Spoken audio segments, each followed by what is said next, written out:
use something like a rotating motor or something and a string. And so what I did is I thought, you know, to show this to people, I thought I'll take a rotating electrical motor, and I couldn't find one. I mean, I had the V8 motor in my van, but that was a little too big. So I looked around and I finally found an electrical motor, but it was inside my razor.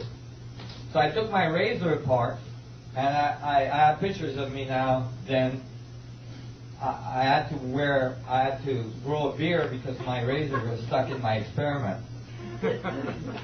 But I took my razor apart, and I took the little electrical motor out, and I attached a string to it, a fishing line to it, and then on the other side I attached a little fishing weight that allowed me to hold on to the string and allowed the string to spin at the same time. So then I turned my razor on. Is there somebody, Andy, that can turn the lights off here? And I don't have my razor anymore because, well, you can see I started shaving again. But I was in a physics conference, and it was hilarious. I was going around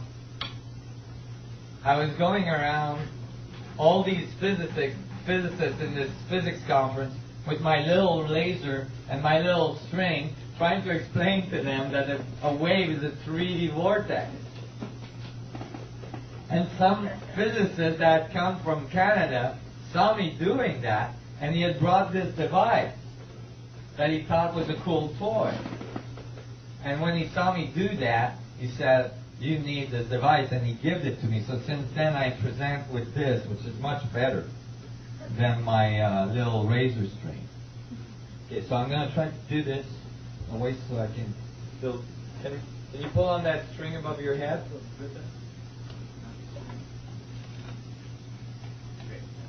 There you go. Appreciate. So here,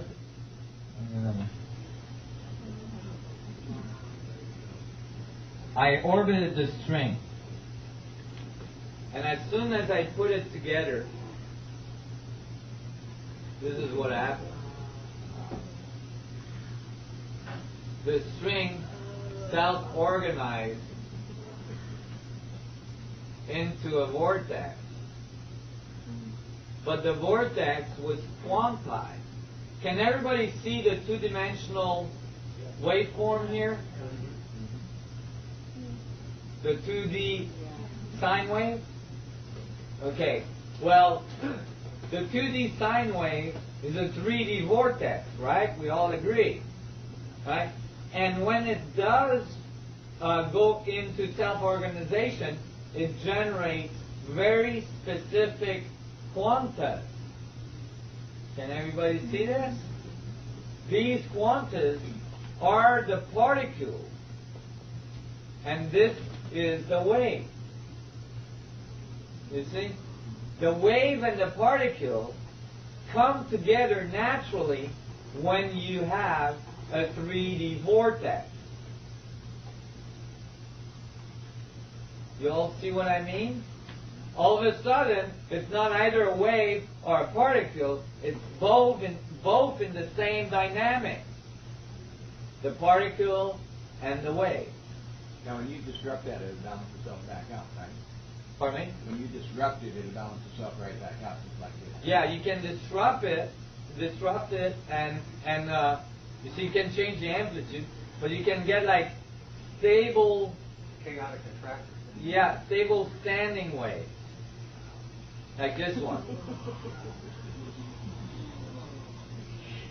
And they're very beautiful as well. They generate really interesting fractal structures in between them, if you can see in the middle there. Are those available at church? I wish. I've never been able to find another one of these. And I looked hard and long. And you can continue to create see, this is, let me see, this is a 2 frequency, right? So again, self-organized. Does that look like anything? Right. Now I had a contact for the petals, or for the lobes in between the intersecting spheres. The spheres are the radiating side of the event horizon. Those radiating spheres intersect, creating standing waves, that is the electromagnetic field. You see that? And so that you can actually make this the 1 frequency. Let me see if I can get. Let me spin it up. This is one of the interference patterns. Now, a wave of water in the ocean coming onto a beach, is the water molecules coming in a spiral? That's right. The water molecules are moving through the wave. You know, like surfers going through the tunnel? The water molecules are going through the wave like this along the shore. And the wave appears to be moving this way towards the shore. But it's actually a vortex. So, let me see. You can get, let me see if I can get it. Oh, way up. There we go. Here you get a tetrahedral array of waveforms in the middle. Oh, I lost it. Oh, sorry. It's kind of hard to show to a large audience. Need a camera on it. In any case, you can get all the interference pattern you need, including the wave and the particles together, all in one. You don't have to have some weird dichotomy between the two.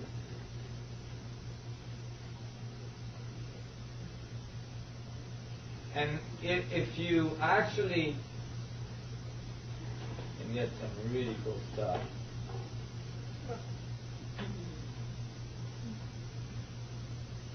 At slow speed. Here's the interference patterns at slow speed. Isn't this neat?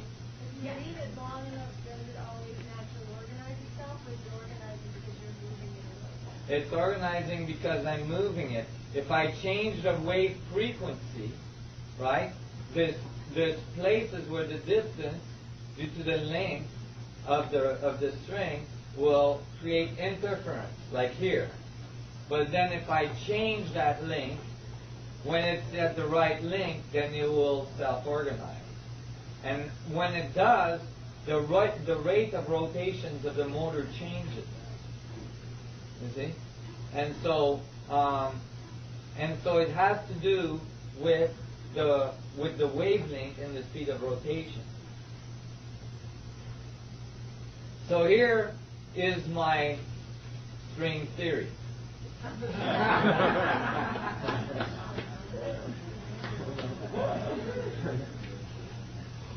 And so it became obvious that the wave and the particle are unified when you allow the spherical coordinates of the 3D vortex dynamic to be involved. Go ahead. That relationship between the frequency and the amplitude?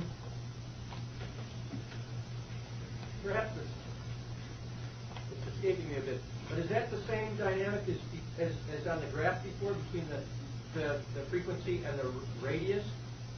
I mean, Yes. There's a correlation there? There's a correlation, absolutely, because it's the radius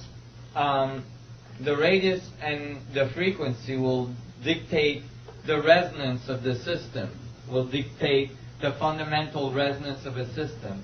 So it's either in constructive or destructive resonance, and if if you change the length of the string, you either get constructive waveform or destructive waveform, and the two generate, you know, the dynamics of the expansion and the contraction and so on. So yeah, it is definitely related. The radius of a system and its angular momentum are directly related, and its energy output. The surface of the system and the amount of information moving through it is directly related. So it all works together, you're right. So I guess I was really, I was amazed about that, because but then I was thinking, okay, you guys, this is where you guys are going to have to do some nonlinear thinking. Because I was thinking,